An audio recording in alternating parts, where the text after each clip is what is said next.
I have to speak in English on the insistence of Madam Shashi Prabhaji. My topic is as informed Arya Samaj and principles of administration. And I have tried to summarize the views of Maharshi Dayananda Saraswati in this regard. In principle, what he has written on the administration and governance.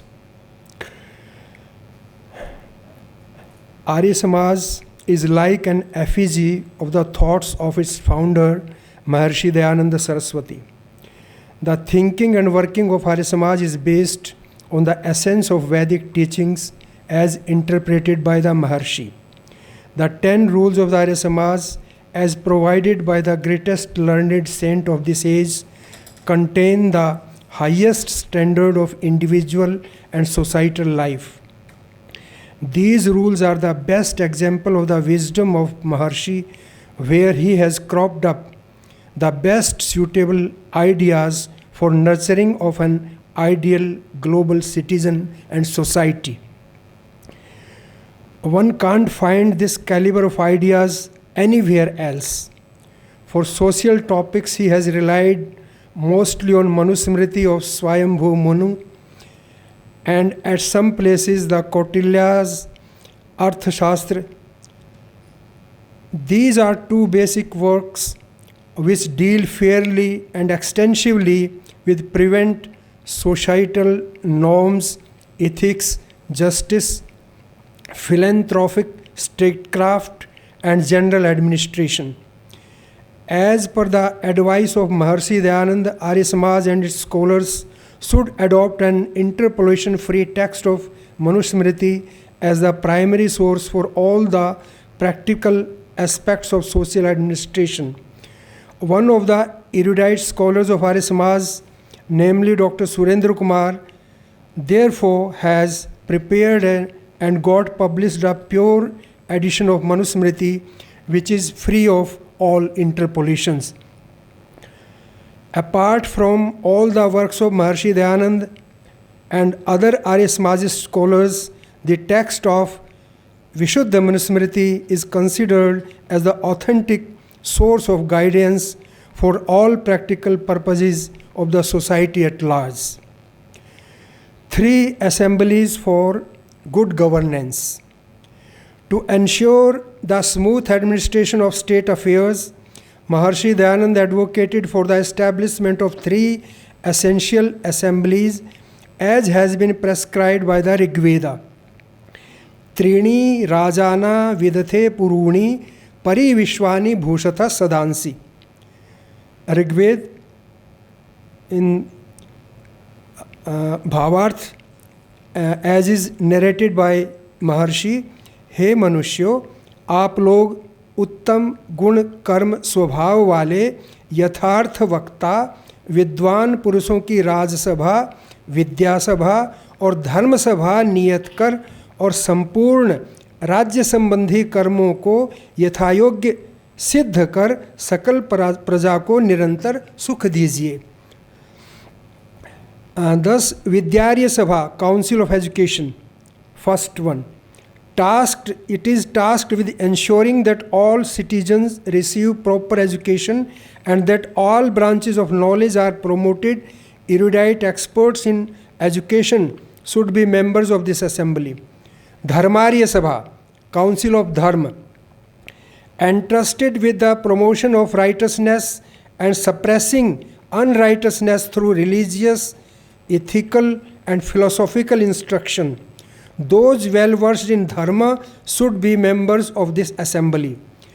Rajarya Sabha, Council of Governance, it is responsible for managing and executing all administrative duties related to the governance of the state. Men of righteous conduct and reputed famous should be members of this assembly.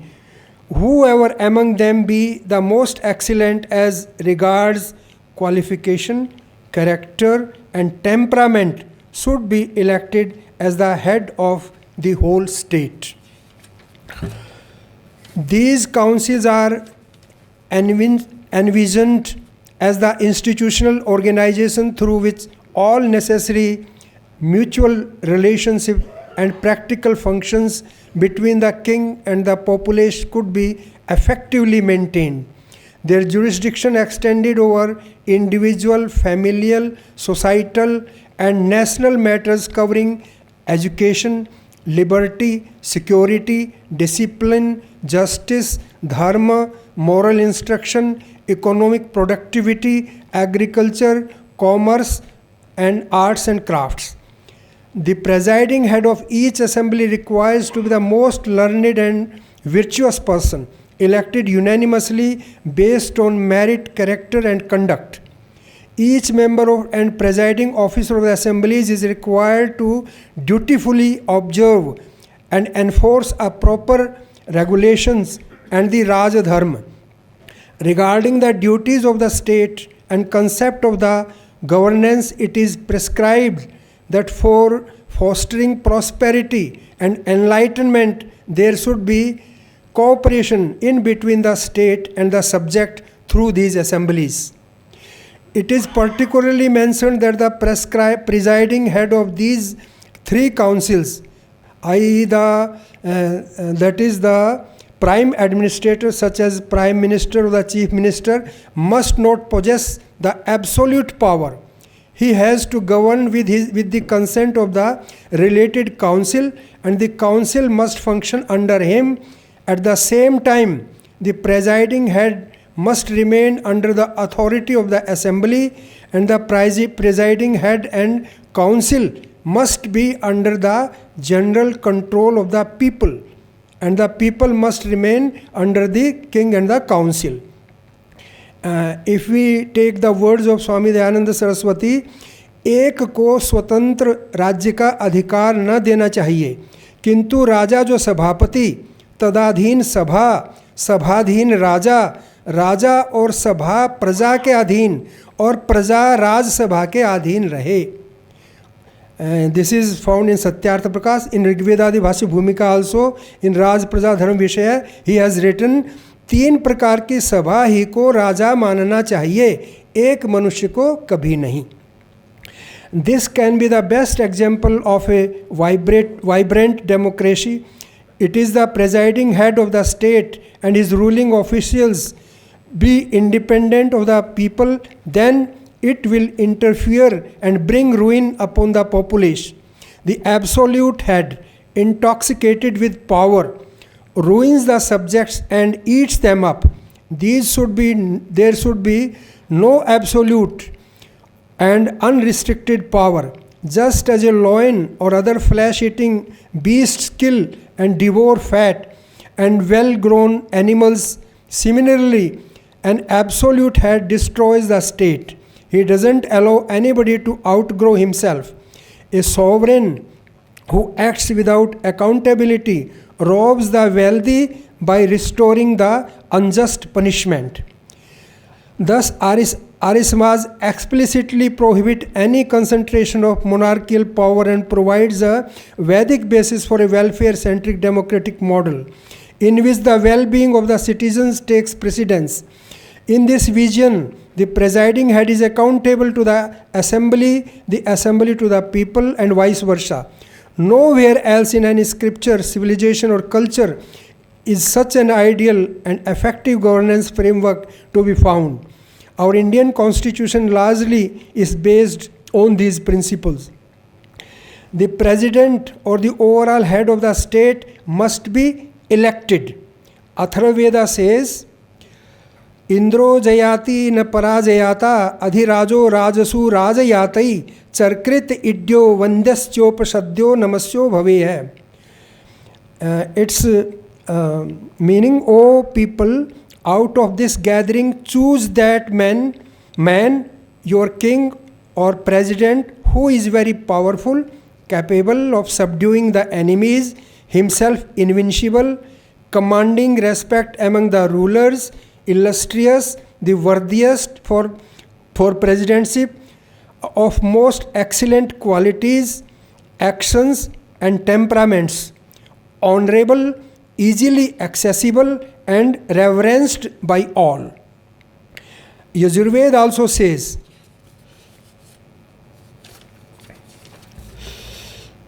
Imam deva asapatnam suvadhvam mahate kshatraya mahate jaishthya mahate jana rajyayendrasya indriyaya. It means, O learned people, let the whole world be free from enemies by electing with a fair deliberation a president, impartial in every event, learned and courteous and friend of all, so that you may have vast possessions, wide influence, large population, powerful state, and immense wealth. These examples clearly establish that the best talented person is to be elected as the head of the state. Now, qualification and roles of council members.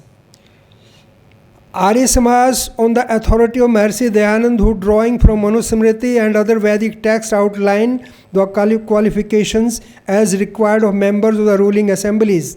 The principal military commander, chief administrative officer, chief justice, and presiding officers, that is the head of the state, must all be well versed in Vedas and allied scriptures.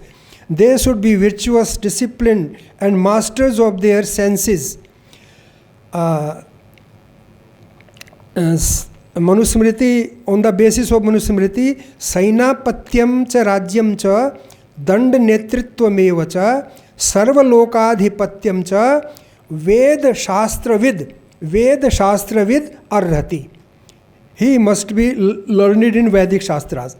The council must comprise of at least 3 or as required members of these councils.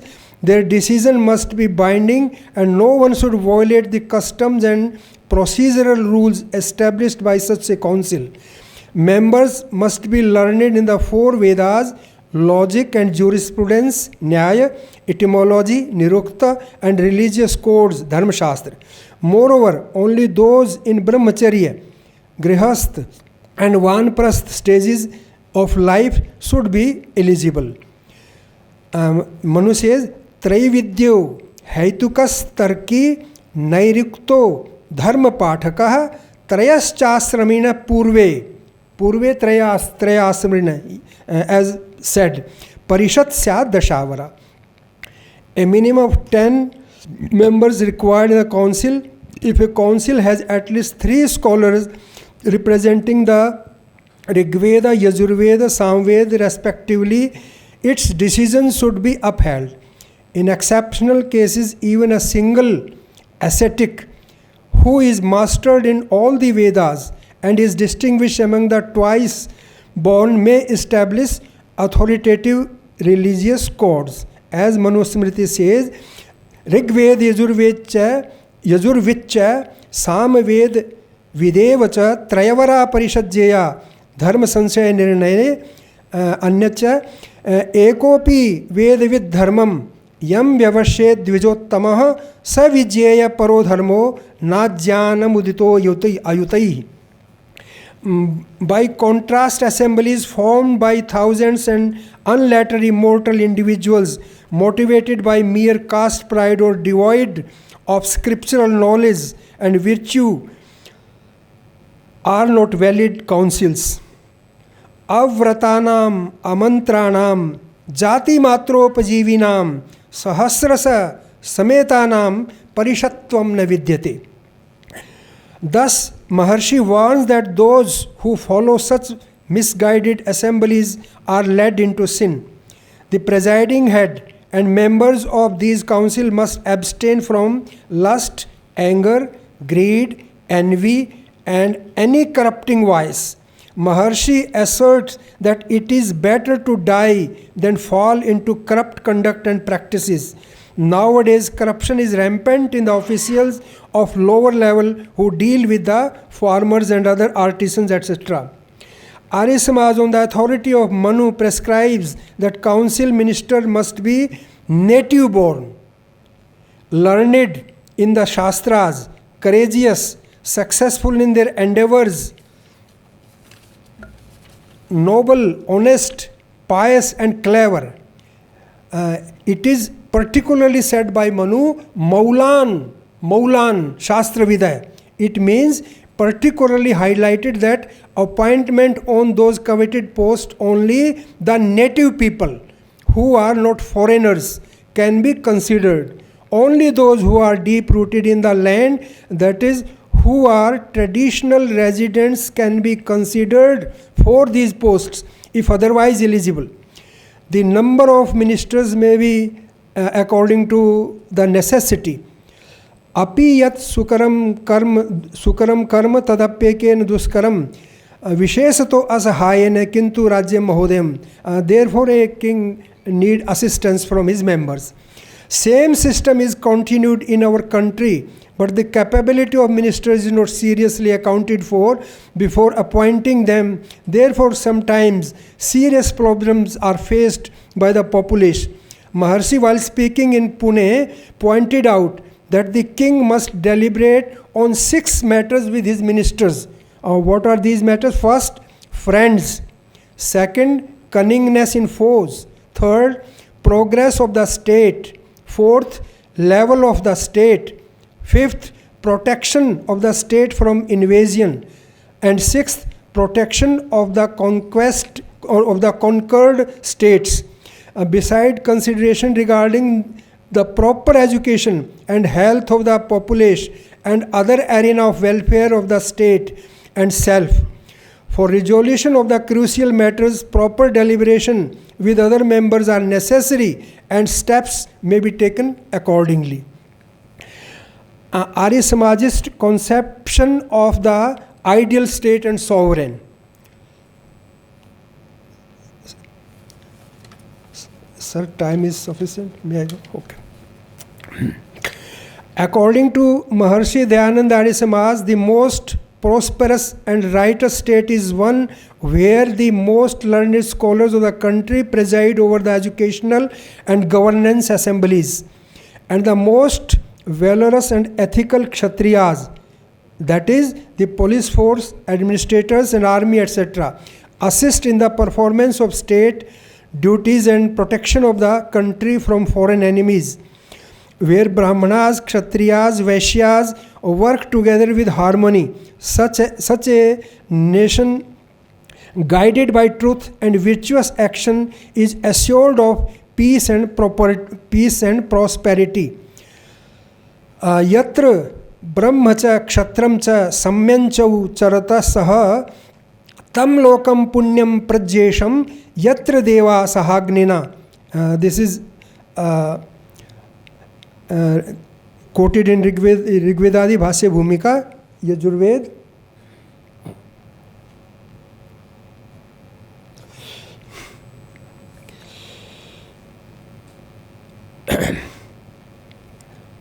Brahma vai rathantram kshatram brihad brahmani khalu vai kshatram pratishthitam kshattre brahma. It is said about the close cooperation in the administratives. A truly qualified Brahman is one who has realized the Supreme Being Brahman. Has Kshatriya is one who is valorous, wise, dignified and upholds justice and protection of the nation. When such Brahmins and Kshatriyas collaborate with an unprejudiced ruler, the nation is endowed with wealth and never suffers from scarcity. In this context, Maharshi quotes the Vedic verse, Yuddham vai rajanyasya viryam. He further cites Nighantu, where Sangram word is interpreted as the source of great wealth. They accumulate wealth by the sacrifices, doing the Ashwamedh sacrifice, etc. It symbolizes that national service and sovereignty are the highest forms of sacred duty. Maharshi interprets the term Kshatra as that governs system through which people and protected effectively under the leadership of the state assembly. He emphasizes that Kshatra is not about domination, but righteous protection and administration for the welfare of all. Then Maharshi, on the basis of 20th chapter of Yajurveda, has deliberated the national persona. What is the national persona? I'd skip this. A ruler well versed in the laws of statecraft shall so try by means of all political expenditure that his allies, neutrals, and his enemies in his state may not outgrow him in power, and at the time of war they may not be able to enter into the treaties with the enemy. All actions of the rulers should be well considered from 2 points of view. First, what effect will they have on futurity? And second, what will be their immediate effect?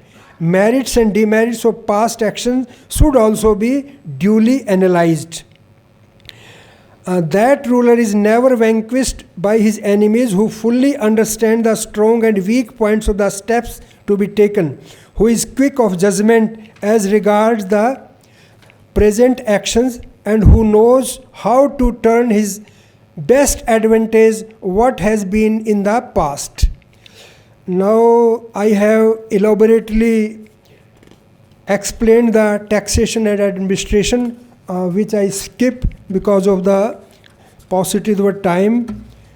A judicial system and legal procedure, it is also dealt extensively.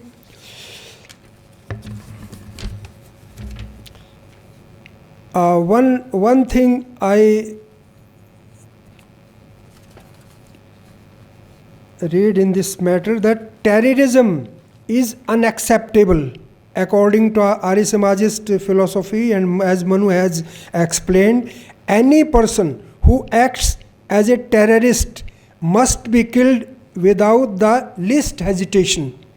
He may be teacher, an old man, an infant, a brahmachari, or a vastly erudite. By finishing a terrorist, the killer acquires no demerit. Here actually the anger is killing the anger. To quote Manu, Gurum va bal vriddhau va brahmanam va bahushrutam atatayinam ayantam hanyadeva vicharayan. Without any thought he must be killed. Natatayi vadhe dosho hantur bhavati kaschana prakasham va manyustam manyum richati. Okay. I skip this also, just I come on the conclusion that Arya Samaj the thinking of the central points of the Arya Samaj: logic, harmony, and coexistence. The logical ideology of the Arya Samaj has not only changed the differing sectarian views found among the Indians or Hindus, but also altered the perspectives of all the world's doctrines. It has inspired everyone to think with reason and logic, and brought philosophical arguments out of books and into practical life. Maharshi Dayananda was the very first person who, with bold proclamation, said, "Those who consider religion and science to be opposed are mistaken. The root of Indian philosophy or ideology is righteous intellect." As Manu declared that, "Yas tarke nanusandhatte sa dharmam veda netara." That is, only one who investigates truth and untruth with logic can understand the mystery of dharma. Therefore, every person should always be ready to accept the truth and renounce the untruth. By distinguishing dharma from sectarian beliefs, Matavad, the Maharshi opened the path of light before the world. The root of dharma is the supreme power and that governs the universe, that is God, while the root of Mata sect is the individual. Dharma does not operate solely within the humanity. It is prevalent, it is pervaded with all living beings, whereas a mata binds only the members of a particular group or sect. In dharma, there is the color of the intellect and faith, but in mata only superstition dominates. Maharshi also spoke of a special concept, the intellect of harmony, samanvay. No matter how many differences there may be, we are humans, hence we should behave with one another in the spirit of human brotherhood.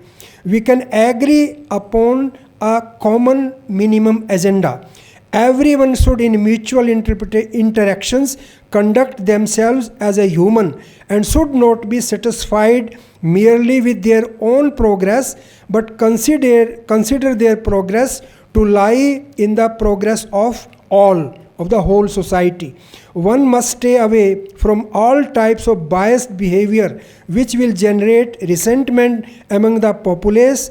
One, in accordance with dharma, must act with love towards all.